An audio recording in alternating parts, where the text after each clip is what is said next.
চাঁদে data centre স্থাপনের পরিকল্পনা করছেন বিজ্ঞানীরা। বিজ্ঞান কল্পকাহিনী ও সাইফাই সিনেমার মতো একটি কাজ করতে যাচ্ছেন বিজ্ঞানীরা। যুক্তরাষ্ট্রের মহাকাশ প্রতিষ্ঠান ইনটুইটিভ মেশিনস চাঁদে একটি ডেটা সেন্টার খুলবে বলে কাজ করছে।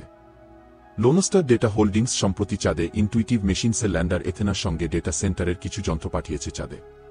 ফ্লোরিডা ভিত্তিক লোনস্টার সফলভাবে একটি হার্ডব্যাক বইয়ের আকারের ছোট ডেটা সেন্টার পরীক্ষা করেছে।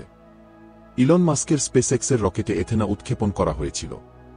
লোনস্টারের ভাষ্যমতে চাঁদে ডেটা সেন্টার স্থাপন সুবিধা অনেক। এমন ডেটা সেন্টার গ্রাহকদের সুরক্ষিত, নির্ভরযোগ্য উপায়ে ডেটা প্রক্রিয়াকরণ করতে সহায়তা করবে।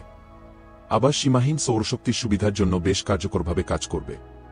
মহাকাশ ভিত্তিক ডেটা সেন্টার অবিশ্বাস্য মনে হলেও এমন ধারণা নিয়ে কাজ করছেন বিজ্ঞানীরা। ডেটা সেন্টার নিয়ে পৃথিবীতে ক্রমবর্ধমান চাহিদা বাড়ছে, কিন্তু সেভাবে ডেটা সেন্টার স্থাপনের উপযুক্ত স্থান খুঁজে পাওয়ার অসুবিধা রয়েছে বলে সমস্যা তৈরি হচ্ছে। মহাকাশের ডেটা সেন্টার বিকল্প পথ দেখা যাচ্ছে। কৃত্রিম বুদ্ধিমত্তা নির্ভর কম্পিউটিংয়ের জন্য বড় ডেটা সেন্টার প্রয়োজন হচ্ছে।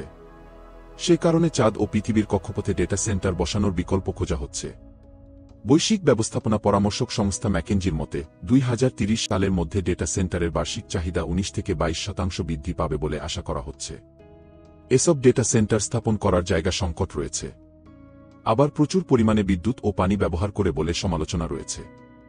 সূর্যের শক্তি ও পরিবেশগত প্রভাব থাকবে না দেখে চাঁদে ডেটা সেন্টার স্থাপনে আগ্রহ তৈরি হচ্ছে। শুধু তাই নয়, মহাকাশ ভিত্তিক ডেটা সেন্টার মহাকাশযান পরিচালনার জন্য সুবিধা দেবে।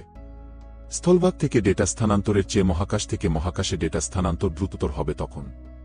এরই মধ্যে ইউরোপীয় কমিশন অর্থায়িত কক্ষপথে ডেটা সেন্টার স্থাপনের সম্ভাব্যতা নিয়ে সমীক্ষার ফলাফল প্রকাশ করা হয়েছে। সেই সমীক্ষা বলছে, মহাকাশে ডেটা সেন্টার স্থাপন করলে ইউরোপীয় ডিজিটাল ল্যান্ডস্কেপে পরিবর্তন আসবে। আরও পরিবেশবান্ধব উপায়ে ডেটা সেন্টার তৈরি করা যেতে পারে। প্রকৌশলী ড্যামিয়েন ডুমেশিয়ার বলেন, মহাকাশ ভিত্তিক ডেটা সেন্টার বিদ্যমান স্থলভিত্তিক ডেটা সেন্টারের চেয়ে বেশি পরিবেশবান্ধব হতে পারে। এটি সম্ভব বলে মনে হচ্ছে। এটি 2030 সাল বা 2035 সালের মধ্যে করা যেতে পারে।